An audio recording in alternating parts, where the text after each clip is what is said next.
ജിന്നിനോട് സഹായം തേടാൻ പാടില്ല.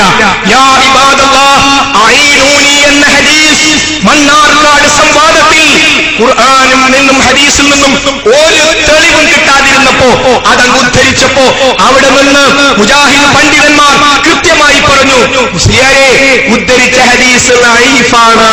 നമ്മുടെ വ്യവസ്ഥ ഒന്ന് എടുത്തു നോക്കണം, അതിൽ സ്വഹീഹായ ഹദീസെ സ്വീകരിക്കാൻ പറ്റൂ. അപ്പോൾ യാ ഇബാദല്ലാഹ് അഈനൂനി എന്ന ഹദീസ് ലഈഫാണെന്ന് കേരളീയ സമൂഹത്തെ പഠിപ്പിച്ചവരാണ് മുജാഹിദുകൾ. അതുകൊണ്ട് വിജനപ്രദേശത്തോ സ്വജനപ്രദേശത്തോ ജിന്നിനോട് സഹായം തേടാൻ പാടില്ല. അത് ശിർക്കാണ്, ശിർക്കാണ്, ശിർക്കാണ്. ഈ കാര്യത്തിൽ തർക്കമില്ല. എന്നാൽ ചെറിയ മുണ്ടം വിവാദത്തിന് തിരികൊളുത്തിയ ചെറിയ മുണ്ടം ഇപ്പോഴും ആ പ്രസിദ്ധീകരണവും രൂപവും അങ്ങനെ തന്നെ നിൽക്കുന്നു. കേരള ഇഖ്വാനുൽ മുജാഹിദീൻ അതിന്റെ പണ്ഡിത സംഘടന കൃത്യമായി കൂടുകയും എന്നിട്ട് അത് ശിർക്കാകുന്നു എന്ന് പറയുകയും ആ കാര്യം സമൂഹത്തെ അറിയിക്കുകയും ഇബ്നു ബാസിന്റെ ഫത്വയടക്കം ജനങ്ങളെ അറിയിച്ചു കൊടുക്കുകയും ചെയ്തു. ഞങ്ങളതിൽ കൃത്യമായ നിലപാട് സ്വീകരിച്ചിട്ടുണ്ട്.